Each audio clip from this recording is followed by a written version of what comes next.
Assalamualaikum warahmatullahi wabarakatuh. Selamat jumpa kembali dengan saya Alif Lukmanul Hakim.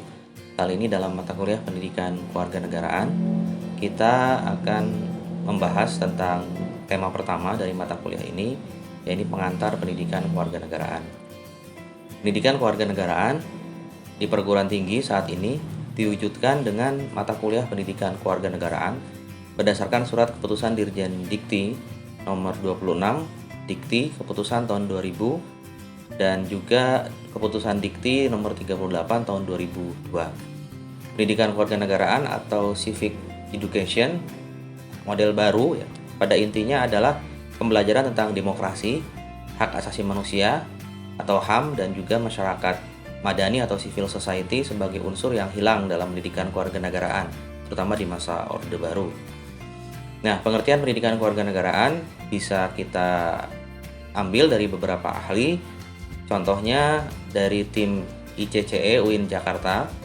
Dalam bukunya mengatakan bahwa pendidikan kewarganegaraan adalah suatu proses yang dilakukan oleh lembaga pendidikan di mana seseorang mempelajari orientasi, sikap, dan perilaku dalam hal politik sehingga yang bersangkutan memiliki political knowledge, awareness, attitude, political efficacy, dan political participation, serta kemampuan mengambil keputusan politik secara rasional. Yang kedua, ada seorang pakar atau ahli juga, Profesor Dr. Azumardi Azra. Beliau mengatakan bahwa pendidikan kewarganegaraan adalah pendidikan yang cakupannya lebih luas dari pendidikan demokrasi dan pendidikan HAM karena mencakup kajian dan pembahasan tentang banyak hal. Nah, kalau menurut Somantri, pendidikan kewarganegaraan ditandai dengan ciri-ciri sebagai berikut. Civic education adalah kegiatan yang meliputi seluruh program sekolah. Yang kedua, civic education meliputi berbagai macam kegiatan mengajar yang dapat menumbuhkan hidup dan perilaku yang lebih baik dalam masyarakat demokratis. Yang ketiga, dalam civic education atau pendidikan kewarganegaraan termasuk pula hal-hal yang menyangkut pengalaman, kepentingan masyarakat, pribadi, dan syarat-syarat objektif untuk hidup bernegara. Nah, ada standar kompetensi dalam mempelajari mata kuliah pendidikan kewarganegaraan. Yang pertama adalah kualifikasi atau ukuran kemampuan dan kecakapan seseorang yang mencakup seperangkat pengetahuan, sikap, dan keterampilan.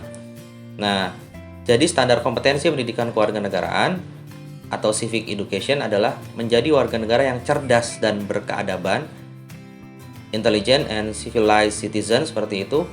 Dan kemudian kompetensi dasarnya adalah seperangkat tindakan yang cerdas, penuh rasa tanggung jawab yang harus dimiliki oleh seseorang agar ia mampu melaksanakan tugas-tugas dalam bidang tertentu. Nah, kompetensi dasar yang akan ditransmisikan pada peserta didik terdiri dari 3 jenis kompetensi pengetahuan kewargaan atau civic knowledge istilahnya, yaitu kemampuan dan kecakapan yang terkait dengan materi inti pendidikan kewarganegaraan, yaitu kemampuan dan kecakapan terkait dengan kesadaran dan komitmen warga negara, antara lain komitmen akan kesetaraan gender, toleransi, kemajemukan, dan komitmen untuk peduli serta terlibat dalam penyelesaian persoalan-persoalan warga negara yang terkait dengan HAM.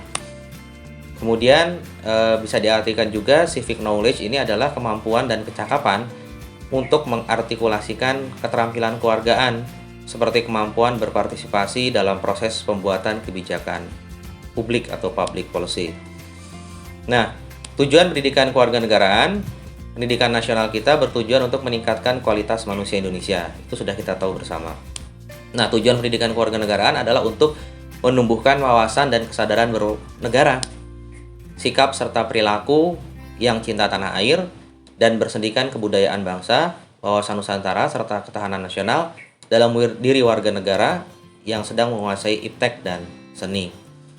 Kemudian pendidikan kewarganegaraan juga bertujuan untuk membangun karakter atau karakter building bagi bangsa Indonesia yang antara lain pertama membentuk kecakapan partisipatif bagi warga negara yang bermutu dan bertanggung jawab serta bertindak tegas dalam kehidupan bermasyarakat, berbangsa, dan bernegara. Yang kedua, menjadikan warga negara Indonesia itu cerdas, aktif, kritis, demokratis, rasional, dan kreatif, namun tetap memiliki komitmen menjaga persatuan dan integritas bangsa. Yang ketiga, mengembangkan kultur demokrasi yang berkeadaban. Yang keempat, berinteraksi dengan bangsa lain dalam percaturan dunia secara langsung atau tidak langsung dengan memanfaatkan teknologi informasi dan komunikasi. Nah, ruang lingkup pendidikan kewarganegaraan secara materinya, yang pertama kita harus paham bahwa materi pendidikan kewarganegaraan itu punya 3 hal pokok sebetulnya, yaitu demokrasi, kemudian hak asasi manusia, dan masyarakat madani atau civil society.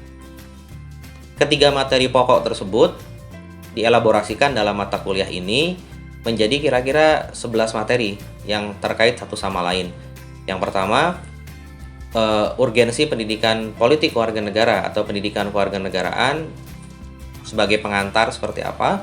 Kemudian yang kedua, hak dan kewajiban warga negara. Di dalamnya juga ada wawasan Nusantara, kemudian ada hubungan agama, warga negara dan negara, kemudian ada geopolitik dan geostrategi, kemudian ada hak asasi manusia tentu, kemudian ada demokrasi, ada otonomi daerah, ada negara dan konstitusi, ada identitas nasional dan Pancasila, serta ada tata kelola pemerintahan yang baik dan bersih.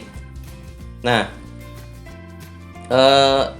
kita harus tahu juga ada 3 aspek pendidikan kewarganegaraan itu. Yang pertama, aspek pengetahuan kewarganegaraan atau civic knowledge yang tadi sudah kita bicarakan di awal.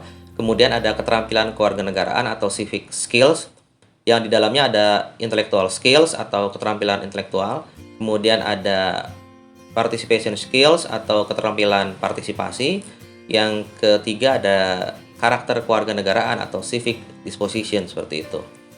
Nah, apa yang diharapkan dari kemampuan kewarganegaraan tersebut? Yang pertama, agar mahasiswa mampu menjadi warga negara yang memiliki pandangan dan komitmen terhadap nilai-nilai demokrasi dan HAM. Yang kedua, agar mahasiswa mampu berpartisipasi dalam upaya mencegah dan menghentikan berbagai tindak kekerasan dengan cerdas dan damai. Yang ketiga, agar mahasiswa memiliki kepedulian dan mampu berpartisipasi dalam upaya menyelesaikan konflik di masyarakat dengan dilandasi nilai-nilai moral agama dan nilai-nilai universal. Kemudian agar mahasiswa mampu berpikir kritis dan objektif terhadap persoalan kenegaraan, HAM, dan demokrasi. Kemudian agar mahasiswa mampu memberikan kontribusi dan solusi terhadap berbagai persoalan kebijakan publik. Yang terakhir, agar mahasiswa mampu meletakkan nilai-nilai dasar secara bijak atau berkeadaban. Nah, kemudian permasalahan kurikulum yang terjadi selama ini dalam pemberian mata kuliah kewarganegaraan adalah penggunaan alokasi waktu yang cenderung bahkan dominan dengan tatap muka di kelas, ya. Kemudian pelaksanaan pendidikan kewarganegaraan yang pembelajarannya cenderung mengutamakan dimensi kognitif saja. Kemudian yang ketiga, penilaian hanya didasarkan pada kemampuan kognitif saja, sehingga membuat dosen atau guru hanya mengejar target pencapaian materi dan kurang penerapan dalam kehidupan berbangsa dan bernegara, terutama dalam skills dan juga sikap tadi itu. Nah, oleh karena itu, dalam mata kuliah ini kita akan bersama-sama mengelaborasi dan juga memahami secara lebih luas, tidak hanya kognitif tapi juga skills terutama, dan kemudian karakter kewarganegaraan yang berkeadaban, serta juga membangun intelektualitas agar kita mampu menjadi warga negara yang cerdas dan baik, yaitu smart and good citizen. Terima kasih.